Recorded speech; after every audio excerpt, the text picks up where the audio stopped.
So we're back. Thanks for joining me today on the Off Limits show. Thanks for listening. There's several things going on I want to talk about. First of all, I saw a couple of movies. Well, first of all, let me talk about Mad Men. I don't know how many of you watched Mad Men or whatever. I'll talk about it just for a minute, though. But I loved the show. It was a great show. I loved Don Draper. I loved Peggy Olson. I loved Joan. I loved all of the people on the show. It was an incredibly well-written show, incredibly filmed, directed. It was just a really good TV show. It was good TV, which you don't see a lot of anymore these days. It's just, rare. But it was on AMC, which, of course, is a great channel. Anyway, Mad Men ended on Sunday after a 6-year run or 6-season run. And it was the very end of it. By the way, if you haven't seen it, and if you do watch the show and you haven't seen the finale, then don't listen to this. It might spoil your surprises. But my take of it at the end of the show basically was that, one, Peggy finally found love, thank God, with a man we all knew she was in love with. 2, Joan finally decided to choose herself over a man, and she made the right choice, I think. 3, Betty died dying of breast cancer, which I may be dying of lung cancer. Which I may be as well, it seems. And number 4 was what was the fourth one? Oh, Don Draper. The very end of the show, he goes to this ashram, it was not an ashram, but it's more like a retreat, a spiritual retreat, like a hippy dippy spiritual retreat place, whatever, in 1970. And he goes out there and he gets stuck there for reasons I won't go into anyway. And he begins to kind of have this breakdown and kind of this self-analyzation. And he's left his job at the biggest advertising agency in the world, McKenna Erickson in New York City. And so he is planning not to ever go back. And he's there and he kind of has this epiphany about himself. And they're doing this yoga and all this kind of hippie love stuff about loving one another and teaching each other to love each other, that kind of thing. And at the very end, he's meditating, and they go into, and he had, by the way, his account was, his big account at McKenna Erickson was Coca-Cola, and he hadn't written an ad for it or anything yet. He hadn't done any work on it. And at the very end, they played the old, very well-known song or ad by Coke, I'd like to teach the world to sing. I'd like to teach the world to sing in perfect harmony, that song. And so, I'm sure most of you, if you're my age or older, definitely remember that commercial. Even if you're not old enough to remember it being on air, you're old enough to probably know the song. But anyway, and so my take was that he left that place, he went back, he wrote that ad, which was world famous, of course, and based on his time there. And it kind of had a new outlook on life and went on with his life happily. So anyway, it ended. It was good while it ended, excuse me. But there was a gay character. I'm sorry for the coughing. There was a gay character on the show named Sal who left about 2 or 3 seasons ago. And it was kind of a sad character. He was married, of course, and in the 60s and was gay and having a gay affair or whatever. And was having gay sex in the park and things like that. And they didn't say what happened to him, but he probably ends up with dying of AIDS or something, because that's the time period that it would have happened. But the whole thing that's about Mad Men is the 60s was kind of, it's always been it's always been glamorized, and this show definitely glamorized it to a great degree. But it was a very tumultuous time. I asked my mom about it before. Of course, she grew up in that era, and she says it was a horrible time. There was just so much crap going on, tumultuous stuff, civil rights issues and wars, and just a huge transition between the 50s and the 70s. It was a huge transitional period. And so I think about where we live now in the 2015. Oh my God.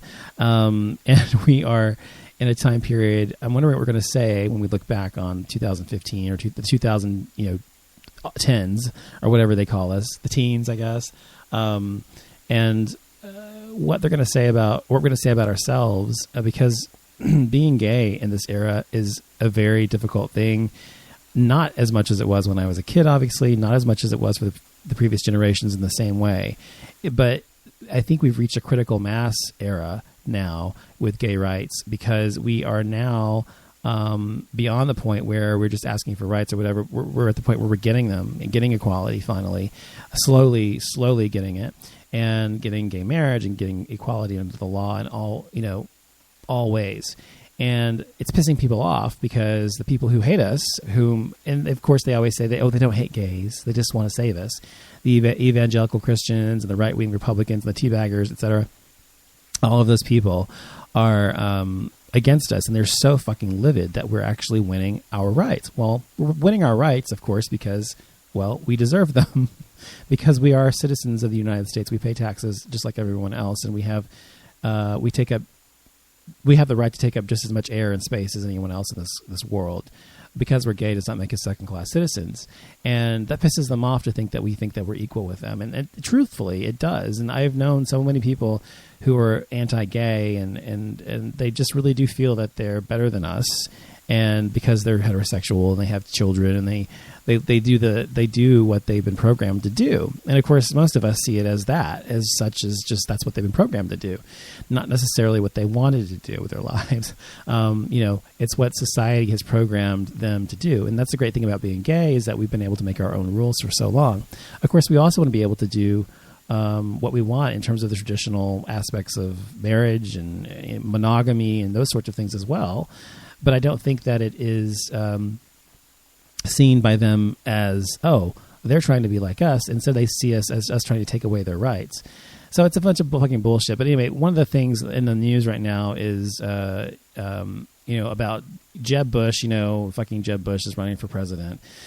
And, I think people really want to see a Bush-Clinton, showdown for the presidency, of course, in 2016, because it would be epic, of course, because it's, these two politically powerful, iconic families coming back to show down again to win the presidency, just like they did before with Clinton and Bush. So I think that...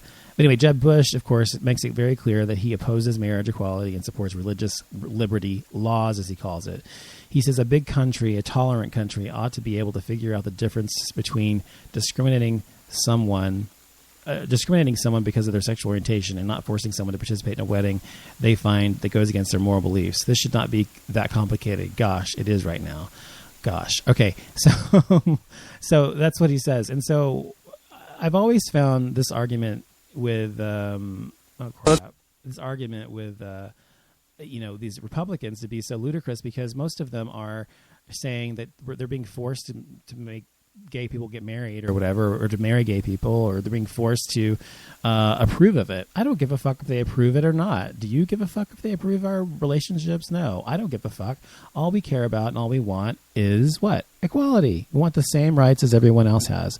And that's not asking a lot, in my opinion. I think that we want the same fucking rights. So to be absolutely honest about it, I think that most of them are just basically scared shitless that we're actually getting our rights these days. And, that's nothing could be more truthful. It's the truth. They're fucking scared shitless that we're going to get our rights. And I don't know. And part of it, of course, is the fact that we were also vilified in the 60s and the 50s and by those stupid anti-homosexual videos about homosexuals all being pedophiles and how about we're deviants and we're horrible people and so forth. And so that's kind of been ingrained in society for so long that they cannot seem to shake that image of us.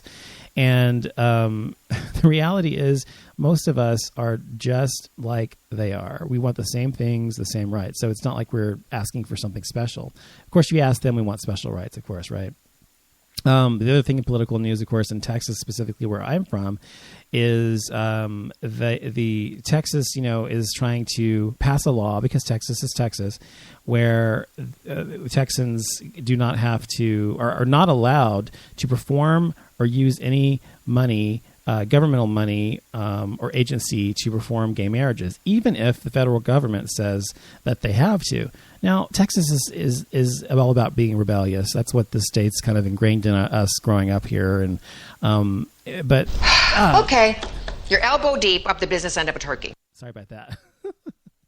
The problem with that is that, you could be rebellious just to be rebellious. You can be rebellious to have a cause, a rebel without a cause. Well, that's really what Texas is these days. And instead of actually fighting for what's right, they're fighting for what the Republicans who lead this fucking state want. 60% of Texans or something like that, 61% of Texans in a poll I read are for gay marriage. And so if that's true, then why are the people here who are running the government trying so hard to work against us? Because they have, we have a very religious constituency, and that's what it's all about, is religion. And finding a way to get fucking religion out of our goddamn politics in Texas and in this country has been fucking impossible in so many ways. Because first of all, we probably will not have an atheist president and for a very long time. And actually the government, a national poll said that most Americans would rather have a gay president than an atheist president. So, you know how much the right-wing conservatives hate gay people, but apparently they hate atheists even more. But that is the problem here, is that we have a state where people want to dictate what is right based upon their religious mythology, rather than what is based on what is right, what's civilly correct. And that's the difference between a Democrat and a Republican, or a liberal and a conservative. As I've always said, a conservative wants to do what's right for them, and a liberal wants to do what's right for everyone. And that is the difference between us. So fuck the fucking conservatives. Oh, another show I saw, by the way, over the weekend, I watched Still Alice. This is depressing. I'm sorry. I'll say it really quick. But there was a movie. It's called Still Alice. It has Julianne Moore in it. She's, of course, great. I love her. She's beautiful. She's an incredible actress. She can act in anything, and she's just amazing. Anyway, and so I hadn't seen it in the theater when it was out last year. She won an Oscar for her performance, and I watched it, and it was so fucking heartbreaking. If you like those kind of movies, the tearjerker movies, whatever, this is definitely for you, like a terms of endearment type thing, right? But it's a true story based on a real woman. I think that's what it said. And she's really intelligent, PhD, teaches at Columbia University, is a professor of linguistics, a world-renowned professor. And she's teaching, and apparently she discovers later that she has Alzheimer's. Early onset Alzheimer's, and familial early onset Alzheimer's, which means it's hereditary. So she declines very quickly. And one of the things I learned from the movie was that the more intelligent you are, if you do have this gene, or if you do develop Alzheimer's, the more intelligent you are, the quicker it progresses in your brain. And so I found that to be frightening. I consider myself to be relatively intelligent. Like not Einstein or anything, but I'm intelligent, right? And so I guess the stupid people, get to have a longer life with Alzheimer's. I don't know. But my point is that it was a sad movie. If you haven't seen it, watch it. No, I'm rambling now. Sorry. Okay, and then also there's a pastor on Grindr. I'm sure you've seen this story. There's a pastor on Grindr who was caught on Grindr. Basically, he is a very vehemently anti-gay pastor, and he talks about how gays should go to hell and all that kind of stuff, and it's the downfall of society, homosexuality, and they should repent and so forth. He was found like an idiot putting his picture and his dick and everything else on Grindr, searching for gay sex. Apparently he's a top who likes to cuddle, is what it said. So this is just another example of the fucking hypocrisy of religious people in this country, and the Republicans and conservatives in this country who find it necessary to somehow at once be both anti-gay and be gay themselves. That is the epitome of disgusting to me. Hypocrites. I hate hypocrites more than anything in the world, even more than just liars. Hypocrites are worse, because hypocrites will stand in their truth, as you want to call it, quote unquote, and say to your face they believe one thing and do something else behind your back. That is completely abhorrent to me. And this is just symptomatic of the society we live in today. Of course, living in a fucking world where these fucking people, are brainwashed to think what they think by religion. I'm sorry, religion is fine. If you want to be religious, be religious. Good for you. If you want to believe in these things, if it makes you happy, no harm, no foul, whatever. But don't put your religious beliefs upon someone else or dictate what someone else has to be based upon your religious beliefs. Religious beliefs are nothing but beliefs. Religious beliefs